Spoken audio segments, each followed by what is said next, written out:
Très grand ci développement Bakary. beneen question bi mooy quels sont aujourd'hui les objectifs qui ont été assignés à Aliou. Quels sont quelle est la responsabilité ci atteinte objectif yooyu de la Fédération sénégalaise de football si est-ce qu'il a fait benn contre-performance ou pas? Allez, Bakary, vas-y. Bon, moi je vais aller au-delà du bilan des éliminatoires de la CAN 2022. Il faut dire qu'effectivement, de mars 2015 à mars 2019, Aliou Cissé a fait 39 matchs. Il a joué 39 matchs. Il a gagné 23. Il a fait 12 matchs nuls et 4 défaites. En tout et pour tout, marqué 62 buts. Et globalement, sous et son magistère. 23 buts encaissés. Et sous son magistère, donc c'est pas 51 matchs. J'ai pas fait le total, mais lii nii jàpp naa ko. Xam nga maintenant, ses objectifs quand il prenait l'équipe en 2015, c'était de franchir le premier tour, c'est-à-dire arriver au minimum en quart de finale.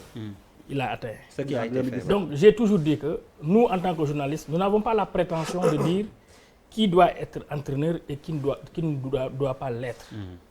Et Aliou Cissé, je pense que quand même, il faut le dire, c'est la presse qui l'a porté au pinacle. Moi, j'ai toujours l'habitude de le dire. Il a une expérience. Donc, la presse a toujours. Non, moom laa la wax ni il faut que ñu xam loolu. Presse bi kenn amul prétention wax ni. Aliou Cissé daf na fi jógee. Nous on alerte. Et comme je l'ai dit, aujourd'hui, moi, je suis prêt à démontrer que Aliou Cissé c'est le problème. Xam nga le souci c'est pas juste le bilan comptable bu ñu ko war a topp. Tu vois un peu. Et il faut qu'il nous démontre ça. Personne ne peut dire à Aliou Cissé que ses objectifs, tu les as pas atteints. Il a atteint tous ses objectifs. Mais la réalité aujourd'hui, c'est que le discours de Aliou Cissé ne passe plus dans les vestiaires. Et loolu c'est très grave. Bouba l'a dit, joueurs yi du ñu jël responsabilité et tout. Mais Aliou Cissé, boy, bu ñu football ak moom, il joue frein en main. Frein en main parce que da leen di bëgg a terroriser. C'est ça la vérité. Et puis aussi, vous savez, moi j'ai toujours défendu Aliou, j'ai toujours défendu l'expertise, j'ai toujours défendu sa philosophie de jeu. Même si je ne suis pas de ceux-là qui pensent que le projet, le fond de jeu, parce que moi je vous dis que le fond de jeu c'est un faux débat. Si tu fais, comme Ahmed l'a dit, football champagne, tu fais 10 passes à 10 sans marquer. C'est pas intéressant. Le fond de jeu, il est intéressant et opportun quand on marque plus de buts que l'adversaire et qu'on en encaisse moins. Mais Bakary nga baal ma da nga wax lu grave. Tu dis que le discours de Aliou Cissé ne passe plus dans le vestiaire.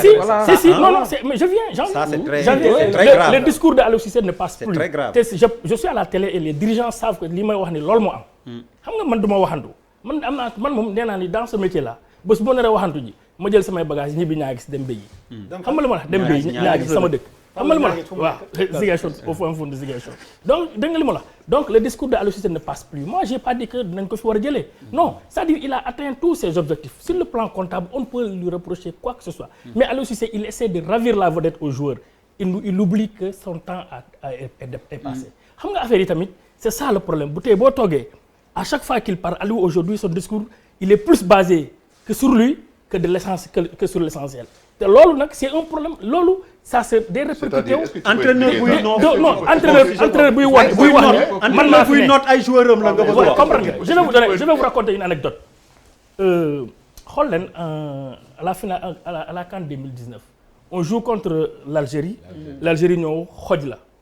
Avant le match on était avec Amédine en conférence de presse. Belmadi il a fait le classement du Sénégal. Oui. Il fait le classement du Sénégal am na Sénégal nii lay football comme nan li ma la ñi dem match bi mu xooj Sénégal xam nga dóor ko xool ñëw gën ko bëgg match bi gagné dóor daal la xam nga surtout l'aspect psychologique tout lépp l'Algérie prend. Et ça c'est Aliou ou les joueurs? Non attends non ça mais c'est Aliou mais lan moo tax ñu ne entraîneur. Il a dit tout de suite non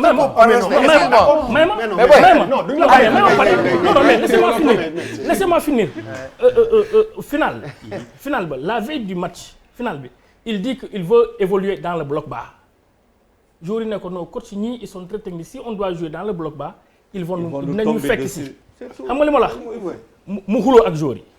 c'est-à-dire man tout ce que je dis je l'assume. mu xuloo ak joueurs yi veille match bi. c'est-à-dire nous man ak moom ñooy bokk chambre bu ñu demee les compétitions internationales à Amédine. il sait bien coupe du monde coupe d'Afrique yëpp ñooy bokk dañuy yorante ba 6 heures. ba fajar xam nga li ma la c'est pour vous dire que aujourd'hui xam nga li ma la mu ne joueur mi on joue dañuy xaar adversaire bi joueurs yi rebelle wu ne ko non dañ leen di fekki. Malheureusement les joueurs ont raison après parce que lan mooy problème bi dès la première minute l'Algérie encaisse le Sénégal encaisse ñu am problème. comprendre nga te on te parle on bu ma di tout le temps. joueurs yi dañu war a dafa am ay postes de résistance. non def leen nag c'est-à-dire ce que vous ne comprenez pas. c'est que l'entraîneur il a son mot à dire. je vais raconter benn anecdote bii fii nii en Namibie contre Namibie à Léopold Sédar Senghor il y a 2 joueurs qui ont permuté ils ont permuté mais à la mi-temps mais Aliou Cissé a failli les taper.